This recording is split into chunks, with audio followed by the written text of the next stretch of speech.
Alright guys, trust me, I've been really discouraged to see how many games that were supposed to release this year in 2021 be delayed in 2022 or simply indefinitely, but it was definitely bound to happen with what's going on. The many difficult and some cruel lockdowns around the world slowed down development of many games with their new work from home schedule. Believe it or not though, there is still some upcoming games coming up this year that will definitely excite you. In this weird new world, you have to find joy in the little things, and I hope some games can do that for you. In today's video, we're centering on open world games. Some are indie and some are AAA, and they all deserve your attention. So let's get into it with the first game. First off, we have a game I'm eagerly waiting for, Sons of the Forest. Thanks to these very trustable developers who always bring something great and well made to the table, we can expect the sequel to The Forest to be something even more interesting than the first, with the returning co-op mode, an even bigger and creepier open world, more mutant mutations, as well as the possibility to have mutant friends. While there haven't been a ton of specific details revealed regarding Sons of the Forest, there's still been some interviews here and there that reveals quite a lot.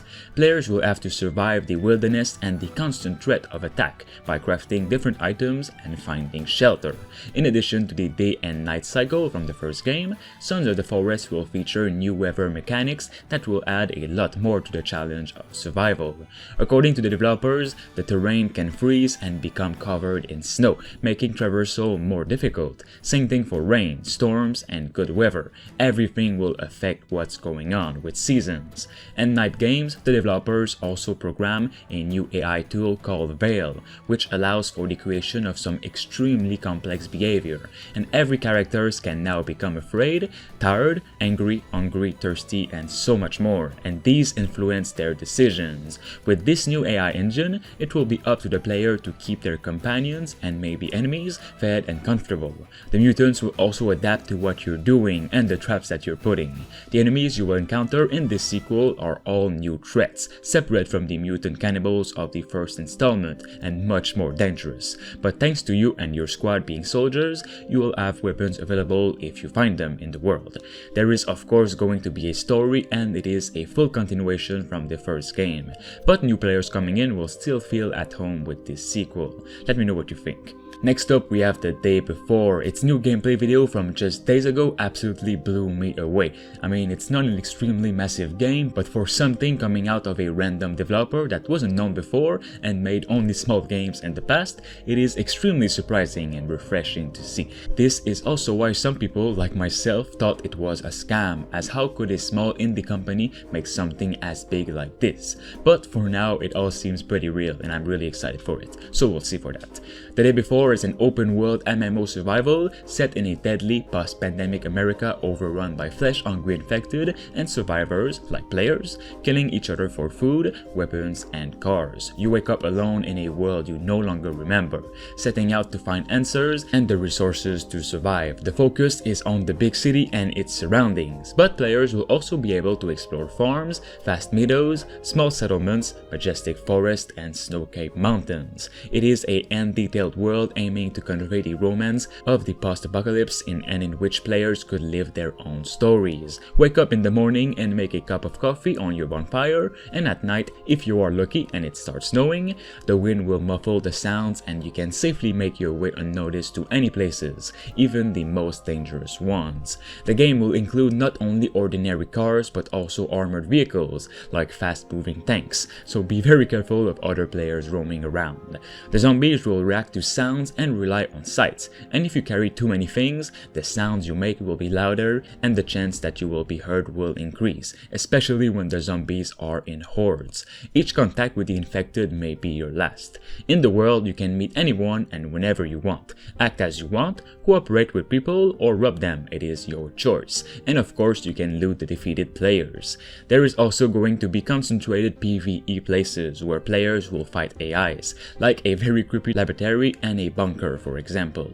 Let me know what you think of it. Next up, we have Drake's Odds Survive, an open world survival game that changes the genre enough to be interested in it, and I must admit that I really like what I see here. In Drake's Odd, you will be in the invader's shoes, fighting against human race and other aliens hostility, which are both AIs and other online players, in order for you to outlive. The game, open world, multiplayer, and survival, will give you the opportunity to choose if you want to play all alone against all, or join other aliens with your same destiny.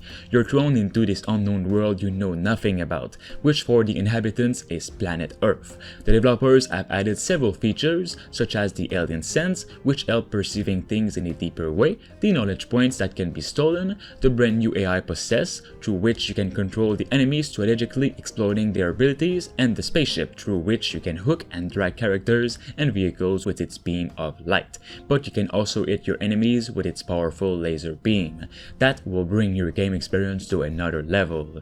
Through the game's level-based building system, you'll also be able to build and customize your fortress on Celtic Island, where you can secure your hull and build yourself new tools and such, or decorate your house and feel a bit more at home while you relax from killing humans and other players. You will explore the gorgeous landscapes in an alien shoes, rocky mountains, luxuriant forests, dry deserts, awesome beaches. In the island, you will also find urban areas with buildings, houses, and stores, even if everything has been destroyed by the war between humans and aliens. Next up, we have Biomutant, a beautiful and weird open-world kung fu game that's releasing very soon next month in May. Finally something to play. Developer Experiment 101 officially describes Biomutant as a post-apocalyptic kung fu fable RPG. Biomutant has a unique take on post-apocalyptic worlds. Instead of the classic natural disaster, Biomutant's world was destroyed by a massive oil flood that rose from the ground. As an oil plague has infected the Tree of Life, you will try to return vitality to the world. It is your job to save it while uniting the world's tribes. The game allows you to create your very own unique character. You can customize your sex, size, body shape, and fure. Your gameplay experience is somewhat altered in the way you create your character.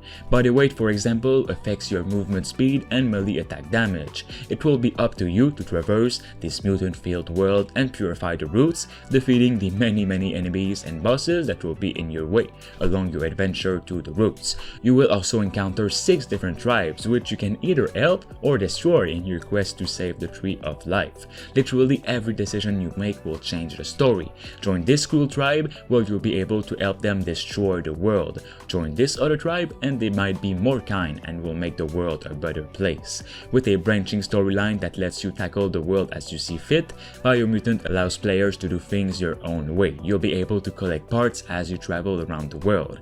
You can use this part to create and customize weapons or armor the way you see fit. Your character itself can obtain new abilities by equipping cyborg body parts or by evolving parts of your body. These upgrades can be used when exploring the world's hazardous environments. You'll also be able to unlock new skills and abilities. Let me know if you're excited for it. Next up, we have Crimson Desert, one of my most anticipated open world games this year, no doubt about it. Besides the little FPS problems in some scenes of the trailers, everything that has been shown looks really interesting to me. Crimson Desert tells the story of Pyrrole, a vast continent of divided regions inhabited by people struggling to survive in its ever-changing lands. From the vast plains of Acapon to the inhospitably cold lands of Quidon or the barren desert, each region possesses its own unique beauty and creatures, friend or foe.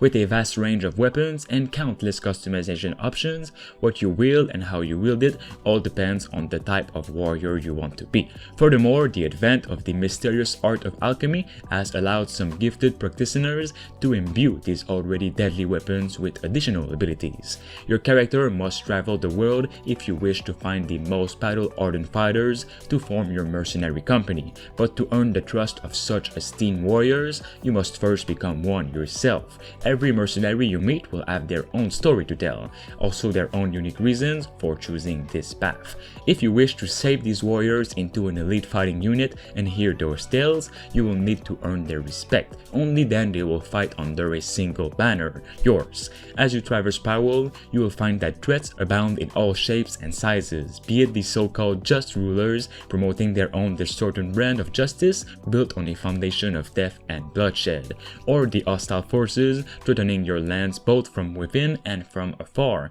such as a certain desert-based cult that worships a powerful ancient god.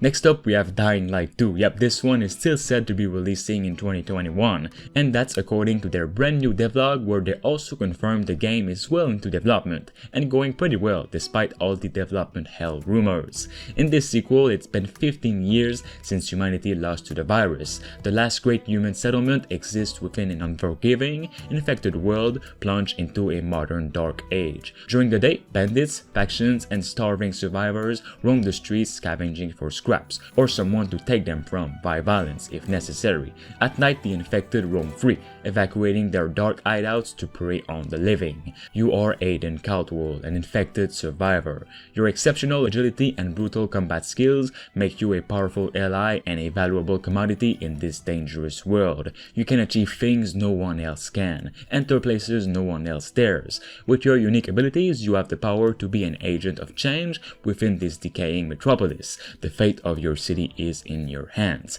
You'll be playing in a 30+ hour story in a world filled with different opportunities, enemies to find, decisions to make, and side quests to do. It is a world that's truly alive, compared a lot to Red Dead Redemption 2's world, where there's always something going on somewhere. You'll be able to make tough decisions and hard sacrifices as you decide the fate of a society on the brink of collapse.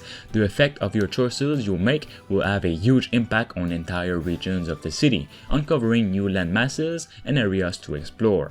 You can also play the entire campaign in up to 4-player co-op if you'd like. Also your own games or join other players and see how their choices have played out differently to your own and how they have shaped their world differently to yours. Super excited for this. Next up, we have Little Devil Inside, an extremely unique and beautiful upcoming open world game. Set in a mysterious but not magical world, it spawns muddy swamps and vast deserts, murky ocean depths, and shivering mountainous heights, also foggy forests and icy tundras that crack and echo underfoot. Though this game is not just about killing archdemons and saving the world, although there's plenty of that going on with many bosses and enemies of all kinds. This is a game that tells stories about people with unusual jobs such as hunting monsters and what happens in their everyday life doing so. The main character, yourself, is part of Professor Vincent and Dr. Oliver's research team, leading expeditions to explore the surreal wilds and hunt beasts. The ultimate goal? To aid your contractors in building a comprehensive encyclopedia of all phenomenal existence. Although the game combines action, exploration, survival, and RPG elements, then they are all treated with a lighter touch. For example, they don't intend to make survival gameplay that becomes a repetitive core that gets in the way of overall progression, just like the RPG elements. The game is also very grounded. There is no fast travel, only a train to travel between different regions on the world map, and you may find you experience curious or dangerous events while riding to your next research destination. There's also a town you can explore, which is your town. This town serves as a place of preparation where you'll get ready for expeditions by gathering intel about regions and potential foes, packing weather-resistant gear, and choosing the most appropriate weapons before setting off, and this will determine your level of success. You can also have different weapons, different armor, and much more. Let me know what you think. Finally, we have Far Cry 6. This one has been delayed but is still coming sometime in 2021 and is Ubisoft's main game for this year. We still don't have much details from it except from its reveal trailer and little details here and there. The trailer introduces its main villain, Yara's dictator Anton Castillo, and his son Diego.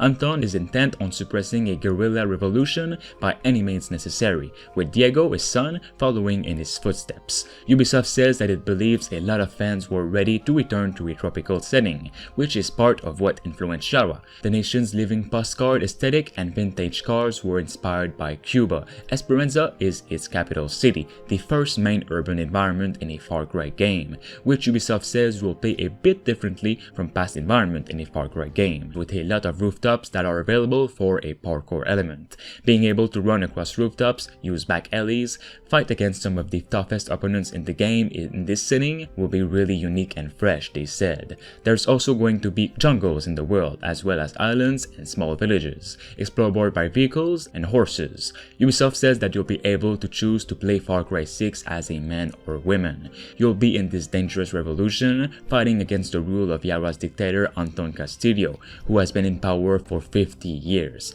but be careful of who you side for. I hope we can see gameplay of it soon.